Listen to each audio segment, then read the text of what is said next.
안녕하세요. 저는 이제 결혼 15년 차가 된 40대 후반의 여자입니다. 여러분들은 운명이라는 게 실제로 존재한다고 생각하시나요? 보통 하늘이 맺어준 인연을 운명이라고 하잖아요. 저는 처음엔 이 세상에 운명이 어디 있냐고 다 내가 하기 나름이라고 생각했던 사람이었어요. 하지만 살다 보니 정말 사람마다 운명이라는 게 존재하는 것 같더라고요.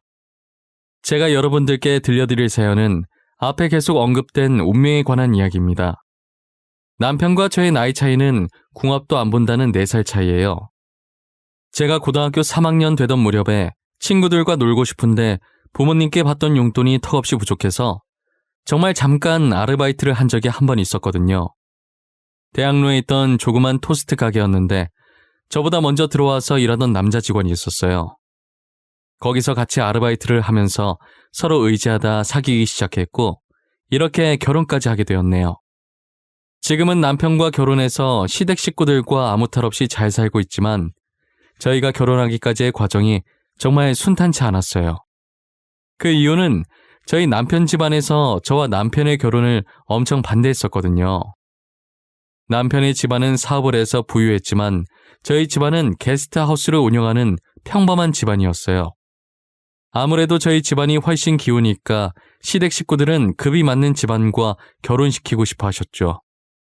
본인들 사업에 저희 집안은 별 도움이 되지 않는다고 생각하신 것 같았어요. 저는 대기업까지는 아니더라도 나름 유명한 기업에 연봉도 남부럽지 않았습니다. 그리고 이제 막 떠오르기 시작한 기업이라 다들 저희 회사에 오려고 난리도 아니었고요. 하지만 제가 어디서 무슨 일을 하고 연봉이 얼마나 되든 집안이 부유하지 않다는 이유로 시댁에서 무시를 좀 많이 당했었어요. 저도 자존심이 많이 상하긴 했었지만 남편 집안은 그만큼 많이 부유한 편이긴 했어요. 가끔 TV에 나오는 대기업 회장이 지금 저희 시아버지시니까요. 그래서 기업 운영에 도움이 될 만한 탄탄한 집안의 며느리를 드리고 싶으셨겠죠. 저같이 평범한 집안이 어떻게 아버님 사업을 도와드릴 수 있겠어요? 당장 저희 먹고 살기도 바쁠 텐데 말이에요. 처음 남편의 집에 인사드리러 갔을 때 느꼈던 그 싸늘한 공기는 아직도 잊지 못해요. 분명 당시에 밖에 꽃이 피고 많이 따뜻해진 봄이었는데 체감상 겨울 한파보다 더 추웠던 것 같아요. 누가 봐도 전혀 반기지 않는다는 표정으로 저를 쳐다보던 6개의 눈들이 있었죠. 시아버지, 시어머니, 그리고 신우까지 남편을 제외하고 단 한 명도 저를 반기지 않으셨어요. 앉으라는 얘기도 안 하시길래 눈치를 보면서 겨우 남편과 같이 앉았던 기억이 있어요. 정말 우리 아들이랑 결혼할 생각으로 만나고 있는 거니? 우리 집안이 어떤 집안인지 알고 팔자 한번 고쳐보려고 이러는 거야? 엄마, 무슨 말을 그렇게 해? 우리 집 그런 애 아니야. 아빠가 무슨 일 하는지 몰랐어. 내가 며칠 전에 말해줘서 알았지. 아가씨한테는 정말 미안하지만 단도직입적으로 말할게요. 저희는 아가씨를 며느리로 받아들일 마음이 전혀 없어요. 그래요. 이미 저희 동생 짝으로 생각해둔 사람 따로 있으니까 그냥 포기해요. 솔직히 그쪽 집안이랑 우리 집안 너무 안 맞는다는 거 알고 있죠? 진짜 누나까지 왜 그래? 다들 꼭 이렇게 못되게 말해야겠어? 돈만 많으면 다야? 인성들이 왜 그 모양이야? 그리고 누구 마음대로 내 짝을 정해? 결혼이 애들 소꿉장난도 아니고 말이야. 집안의 여자가 잘못 들이면 망한다는 말도 모르니? 다 널 위해서, 그리고 우리 집안을 위해서 이러는 거잖아. 나 결혼은 사랑하는 사람이랑 하고 싶어. 왜 내 의견은 존중을 안 해줘? 이렇게 팔리듯 사랑도 없이 집안에서 정해준 사람이랑 결혼하고 싶지 않다고. 야, 그러면 우리가 정해준 사람 만나서 사랑을 나누면 되는 거 아니야? 자주 만나다 보면 정들어서 호감 생기게 되겠지. 안 그래? 그래? 그럼 누나나 그렇게 결혼하던가. 엄마 아빠가 정해준 남자 만나서 결혼하라고. 돈 많다고 배불뚝 튀어나온 아저씨랑 결혼하라고 하면 안 할 거잖아. 인사하러 간 자리였는데 저는 안중에도 없고 시댁 식구들끼리 싸우고 난리가 났더라고요. 저는 그 광경을 보면서 이러지도 못하고 저러지도 못하고 가시방석에 앉아 눈치만 보고 있었어요. 시간이 지나면 지날수록 여기는 제가 있을 곳이 아니라는 판단이 들어서 먼저 일어나 보겠다고 죄송하다고 하고 시댁을 도망치듯 나왔어요. 저한테 처한 현실이 정말 믿기지 않았고 마음이 많이 심란하더라고요. 부모님께서 아시면 속상해 하실까봐 인사 잘하고 왔다고 애써 웃으면서 집에 들어오긴 했지만 제 방에 들어와서 침대에 누워 가만히 천장을 바라보는데 어딘가 허한 기분이 들더라고요. 가슴 한가운데 커다란 구멍이 난 느낌이었어요. 그렇지만 당시엔 제가 남편을 너무 사랑했기에 헤어지는 건 정말 상상조차 하기 싫었어요. 혹시나 울음이 거실로 새어나갈까 베개에 얼굴을 받고 엉엉 울었던 것 같아요. 다음날 부은 눈으로 방을 나왔을 때 제 눈을 보고 놀라신 부모님께 슬픈 영화 보고 잤다고 대충 거짓말치고 그 자리를 피했던 기억도 있어요. 제가 회사에서 퇴근을 하려는데 회사 앞에 낯익은 실루엣이 보이는 거예요. 가까이 가보니 시어머니가 저를 기다린다고 서 계시더라고요. 근처 카페에 얘기할 수 없냐길래 알았다고 하고 카페로 모셨어요.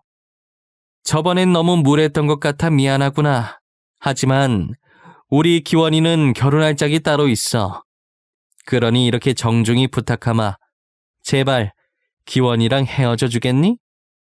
어머님, 이렇게 헤어져 달라고 부탁하는 것도 무례한 행동이에요. 저 기원 오빠랑 헤어질 수 없어요. 정말 죄송해요. 혹시 돈 때문에 결혼하려고 하는 거니? 그런 이유라면 내가 줄게. 얼마나 주면 기원이랑 헤어져 줄 거니? 응? 나한테 말만 해. 돈 줄게. 말만 하라고요? 제가 얼마나 부를 줄 알고 이러시는 거예요? 강남에 건물 하나 달라고 하면 주실 수 있으세요? 회사 하나 차려달라고 하면 차려주실 수 있으세요? 앙큼한 기집애. 저번에 집에 왔을 땐 아무 말도 못하더니 기원이 앞이라고 고상한 척 일부러 입 다물고 있었던 거야?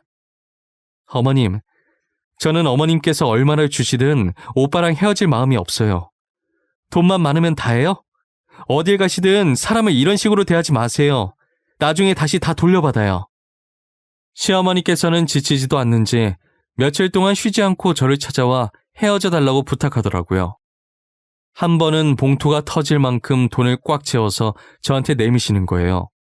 확인해보고 부족하면 말 안 하면서요. 저는 시어머니께서 매일 찾아오신다고 해도 버틸 수 있을 때까지는 버텨보려고 했었어요. 하지만 돈 봉투를 내미는 모습을 보고 남아있던 정도 모조리 떨어져서 도저히 못 참겠더라고요. 결국 시어머니께서 바라시는 대로 남편에게 헤어지자고 말하고 휴대폰을 꺼놨었어요. 저는 항상 밖에서 속상한 일이 생기면 늘 집에 와서 할머니한테 말했었거든요. 옛날엔 힘들고 속상한 일 있으면 대나무 숲 가서 있는 힘껏 소리 지르면서 스트레스를 푼다고 하잖아요. 할머니는 저의 고민이나 영양가 없는 쓸데없는 말까지 전부 들어주시는 대나무 숲 같은 존재셨어요. 제가 무슨 말을 꺼내든 무조건 제 편을 들어주시고 조언도 아낌없이 해주셨거든요. 그리고 할머니도 제가 이러쿵저러쿵 있었던 일을 본인에게 얘기하는 걸 좋아하셨어요. 할머니랑 함께 있는 순간엔 정말 아무 걱정이 없어지고 마음이 엄청 편안했어요. 사실 몇 년 전까진 할머니보단 할아버지와 더 친해서 할아버지가 제 대나무 숲이셨어요. 그래서 제가 할아버지한테 쪼르르 가서 말하면 할머니가 질투를 하시곤 했어요. 자신도 귀여운 손녀의 투정이 듣고 싶다면서 할아버지한테만 말한다고 많이 서운해하셨죠.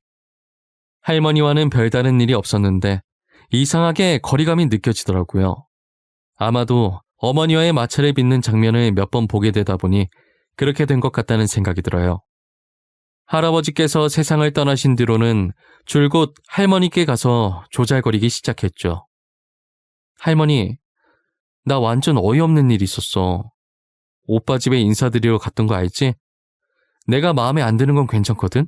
근데 왜 우리 집안 가지고 걸고 넘어지는지 모르겠어. 뭐?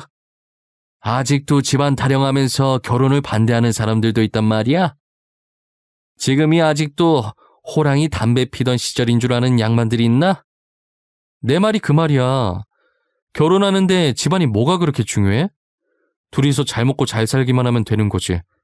굶어 죽지만 않으면 되는 거 아니야? 결혼하면 집안 다 필요 없어. 둘이서 나가 살 건데 무슨 상관이래. 그 집안도 참 유별나다, 유별나. 돈 많은 집안은 아직도 그러고 사나 보네.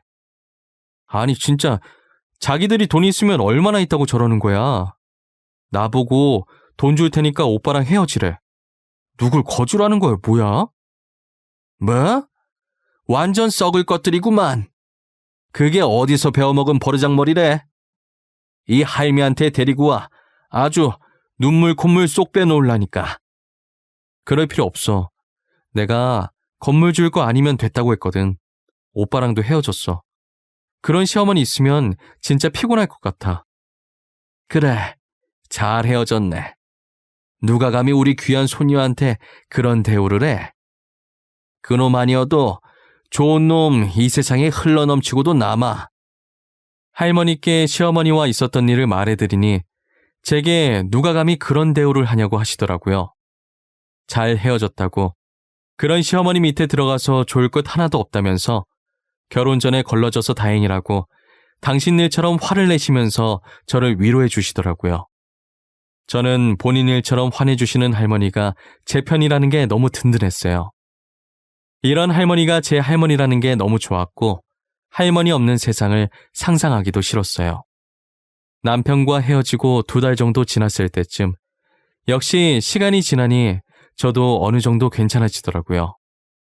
간만에 친구들이랑 쇼핑이라도 한번 해볼까 싶어서 백화점으로 향하고 있었는데 백화점 근처에 있던 카페에서 정말 우연히 다른 여자와 함께 있는 남편을 보게 되었어요.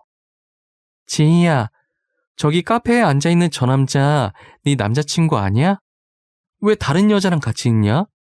둘이 헤어진 지 얼마나 됐다고. 닮은 사람이겠지. 요즘 비슷하게 생긴 사람이 한둘이야? 지금 우리도 갈 길이 바쁘거든? 그러니까 신경 쓰지 말고 그냥 가자. 아니라니까. 진짜 네 남자친구 맞다니까. 알잖아. 나 사람 얼굴 잘 기억하는 거. 2달 만에 다른 여자를 만났다고? 진짜 네 남자친구도 대단하다. 이제야 좀 괜찮아지나 했는데 카페에서 다른 여자와 있는 남편을 목격하고 나서 다시 심란해지더라고요. 도대체 그 여자는 누구이며 어떤 관계였고 왜 만나게 된 건지 하나부터 10까지 궁금증 투성이었어요. 그런 일은 절대 없겠지만 나와 만나고 있을 때도 아는 사이였는지 궁금했어요. 저는 평소처럼 집에 가서 할머니께 어린아이 마냥 툴툴거리며 하소연을 하고 있었어요. 열심히 핏대 세우면서 울분을 털어놓는 와중에 전화가 한 통 오더라고요. 전화를 받고 나가니 시어머니께서 저희 집 앞에 서 계셨었어요. 우리 기원이랑 다시 만나. 그렇다고 너네 둘 결혼까지 허락하는 건 아니다. 나는 연애만 허락한 거니까 둘이서 연애만 해. 알겠니? 어머님, 갑자기 찾아와서 무슨 소리를 하시는 거예요? 뭘 허락해요? 저 귀여운 오빠랑 헤어졌어요. 헤어진 지 2달이나 됐는데 오빠한테 못 들으셨어요? 들었어. 그래서 다시 만나라고 이렇게 찾아온 건 아니겠니? 그렇게 선보기 싫다던 애가 이번 한 번만 나가주면 너 만나는 거 허락하겠다 했더니 바로 나가더라. 그랬어요? 저희가 다시 만나든 말든 그건 저희 마음이죠. 어머님이 헤어지라고 하면 헤어지고 다시 만나라고 하면 다시 만나야 하나요? 우리 아들이 너무 딱해 보여서 내가 기껏 여기까지 찾아왔더니 싫으면 말거라. 우리 아들 데리고 가려는 여자는 너 말고도 차고 넘쳤으니까. 저는 시어머니가 하는 꼴이 마음에 들지 않아서 남편을 다시 만나지 않으려고 했어요. 하지만 사람 마음이라는 게 제가 아무리 눌러보려고 해도 어쩔 수가 없더라고요. 결국 저는 남편을 다시 만나게 되었고 남편은 저와 2번째 연애를 시작하면서 결혼하겠다는 일념 하나로 시부모님을 끈질기게 설득을 했더라고요. 시부모님께서는 하루가 멀다 하고 괴롭히는 남편 때문에 2손 2발 다 들고 상견례 날짜를 잡아주셨어요. 고대하던 상견례 날이 되었고 저는 할머니를 모셔가기 위해 열심히 준비 중이었어요. 할머니는 자신이 그런 곳 가서 뭐하냐고 안 가시겠다고 한사코 거절을 했지만 할머니도 가족인데 가는 게 당연하다며 꼭 같이 가달라고 매달리다시피 사정을 했었어요. 할머니, 지금 뭐해? 빨리 옷 입어야지. 옷 입어야 나갈 거 아니야. 우리 이러다 늦겠어. 내가 어제 사다 준 옷 입어. 아이, 나는 안 갈란다. 나 빼고 셋이서 갔다 와. 상견례 자리에 이 늙은이가 가서 뭐 한다고? 됐어, 안 가. 할머니도 가족인데 왜 안 가? 당연히 가야지. 빨리 옷 입어. 할머니 안 가면 나도 안 갈 거야. 어머님, 얼른 옷 입으세요. 지 똥꼬집 아시잖아요. 그리고 지 말 틀린 것도 없어요. 어머님도 가족인데 같이 가야죠. 애미, 너까지 진짜 왜 그러냐? 나는 정말 그런 자리 부담스러워. 그쪽 식구도 내가 가면 부담스러울 건데 괜히 나 때문에 분위기 망치기 싫다. 됐어. 할머니 안 간다니까 나도 안 가. 몰라. 할머니 간다고 할 때까지 안 갈 거야. 손녀딸 파혼당하는 거 보고 싶으면 계속 그러고 있던지 해. 양가 부모가 만나는 자리인데 괜히 조모까지 껴서 폐만 끼치게 될까 걱정을 하시더라고요. 저는 그런 걱정 하지도 말라면서 할머니 옷을 입히고 그대로 아버지 차에 태웠어요. 약속 시간보다 일찍 상견례 장소에 갔는데 시댁 식구들이 저희보다 먼저 도착해 안에 들어가 계시더라고요. 저희 부모님은 룸 문을 열고 기다리게 해서 죄송하다고 시부모님께 고개 숙이며 말씀하고 계셨고, 저는 뒤에서 거동이 살짝 불편하신 할머니를 챙기고 있었어요. 시부모님께서는 그런 저를 보고 할머니까지 모시고 온 거냐며 못마땅하다는 듯 말하시다가 할머니의 얼굴을 보고서 눈에 띄게 놀라시며 입만 벌리고 아무 말도 못하시더라고요. 그러더니 시부모님께서 헐레벌떡 일어나셔서는 저희 할머니께 큰 절을 올리는 게 아니겠어요?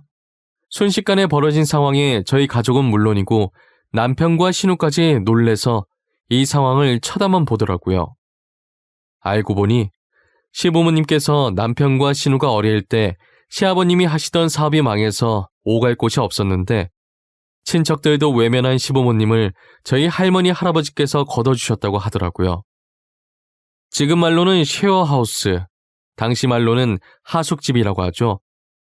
할머니 할아버지께서는 예전에 대학생들을 대상으로 한 하숙집을 하셨었어요. 저희 아버지 형제가 성인이 되고 자취를 하는 바람에 빈 방을 이용해서 운영하시게 되었어요.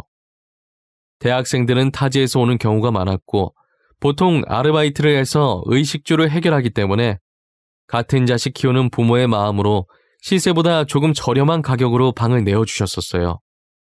대학생이 아닌 가족에게 방을 내어준 것도 어떠한 대가를 받지 않고 방을 내어준 것도 시부모님네가 처음이자 마지막이었다고 하더라고요.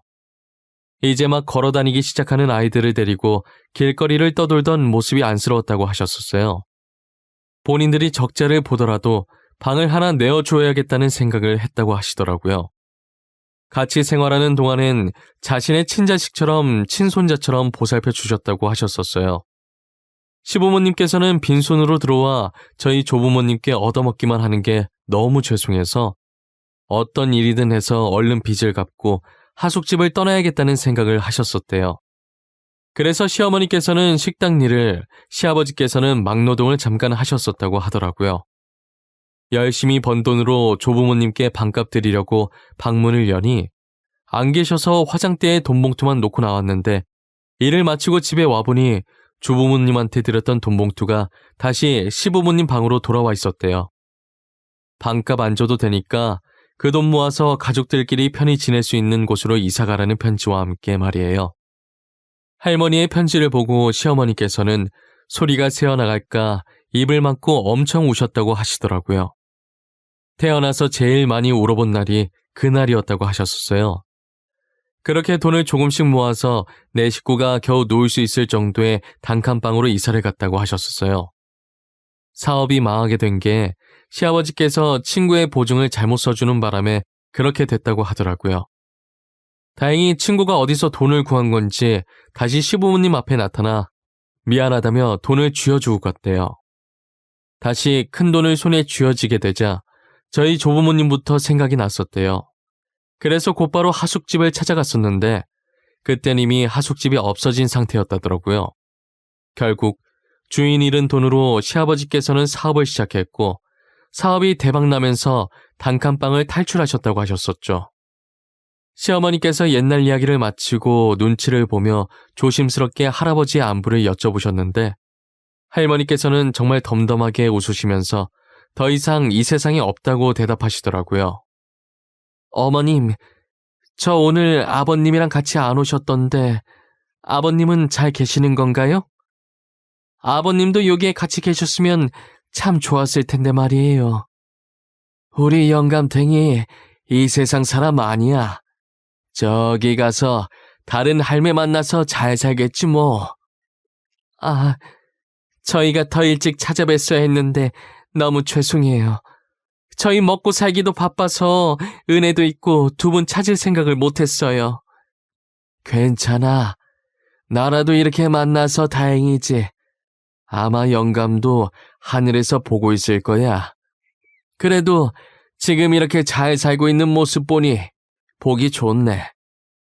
시부모님은 더 일찍 찾아뵐 걸 너무 죄송하다고 눈물을 훔치기 시작하셨어요. 할머니는 나이 들면 다 떠난다고 울 것 없다면서 가라앉은 분위기를 풀어보려고 하셨죠. 걱정이 많았던 저희 상견례는 할머니 덕분에 화기애애한 분위기로 마칠 수 있었어요. 상견례를 마치고 집으로 가려던 제 발길을 시어머니께서 막으셨어요. 그리고 자신의 두 손으로 제 오른손을 꼭 잡으시더라고요. 지희야, 그동안 내가 많이 미안했다. 사람은 망각의 동물이라고 하잖니. 원래부터 잘 살았던 것 마냥 유세만 떨고 그동안 과거에 힘들게 살았던 나를 잊고 살았어. 아니에요, 어머님. 하나뿐인 아들이 과거의 시부모님처럼 고생할까봐 조바심에 그런 거잖아요. 저도 나중에 아들 낳으면 좋은 곳에 장가 보내고 싶을 것 같아요. 어머님 마음 이해해요.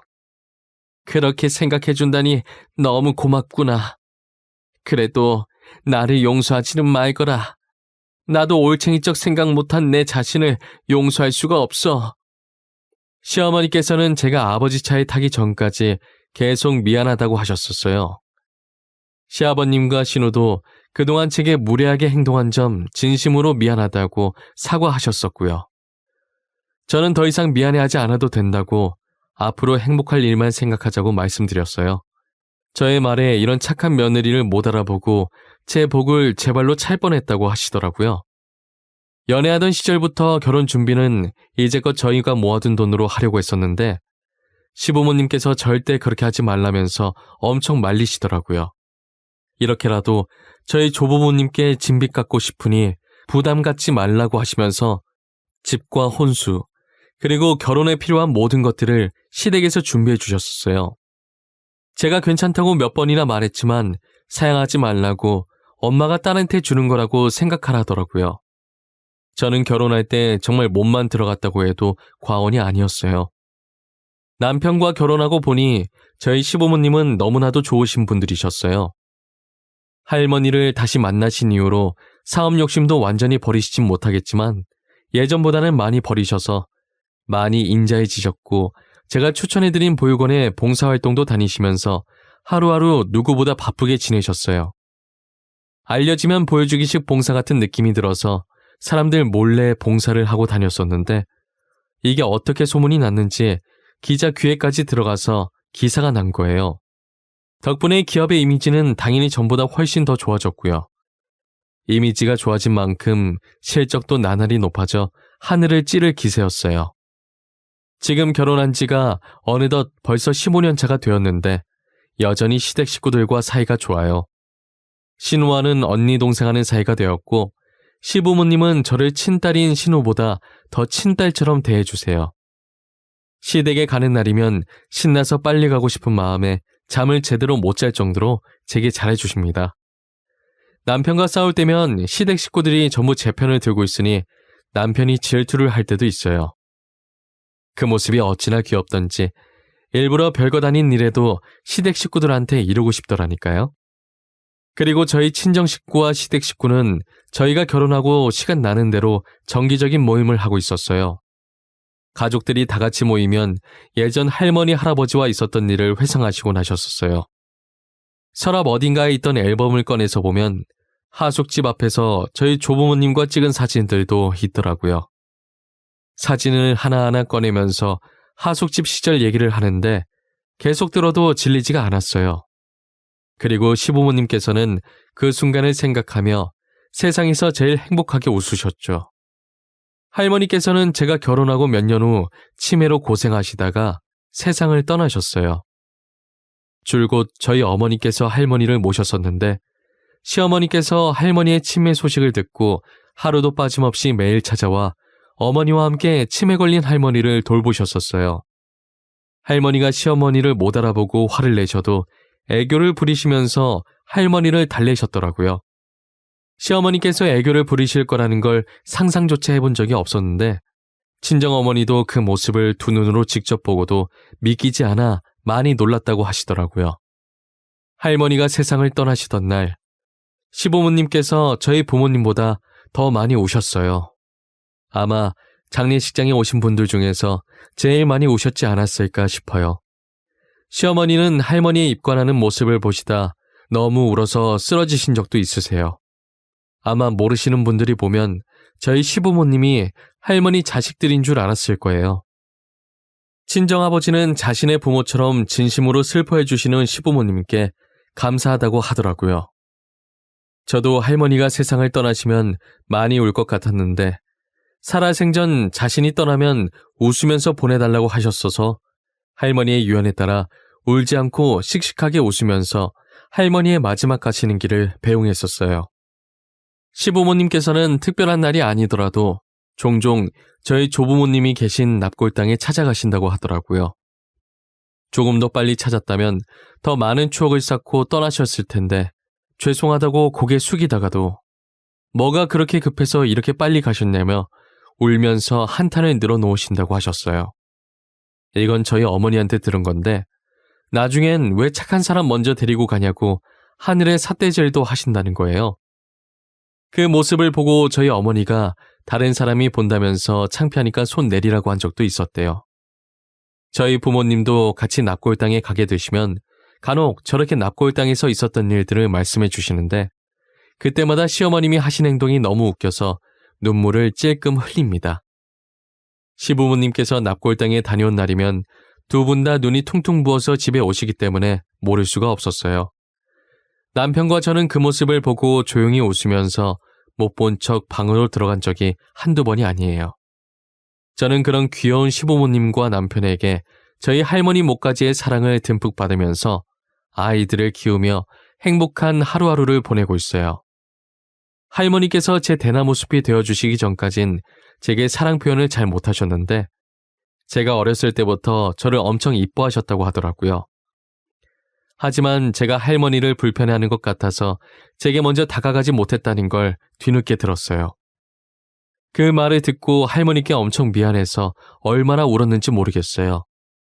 제가 이렇게 화목한 가정을 이룰 수 있었던 건 다 할머니 덕분이라고 생각해요. 할머니와 행복했던 추억들을 가슴 깊숙이 새기고 늘 할머니에게 감사하다는 생각으로 살아가려고 해요. 제가 이 사연을 쓰면서 인연이라는 게 참 신기하다는 생각이 들었어요. 여러분들도 저와 비슷한 경험을 해보신 적이 있으신가요? 만약 있으시다면 댓글로 많이 남겨주세요. 남겨주신 글들 하나하나 빠짐없이 전부 다 읽어보도록 할게요. 지금까지 제 이야기 들어주신 모든 분들께 감사합니다. 오늘도 소중한 사람들과 행복한 하루 보내시고 하시는 일들과 앞으로 하고 싶으신 일들 모두 잘 될 수 있도록 기원하겠습니다.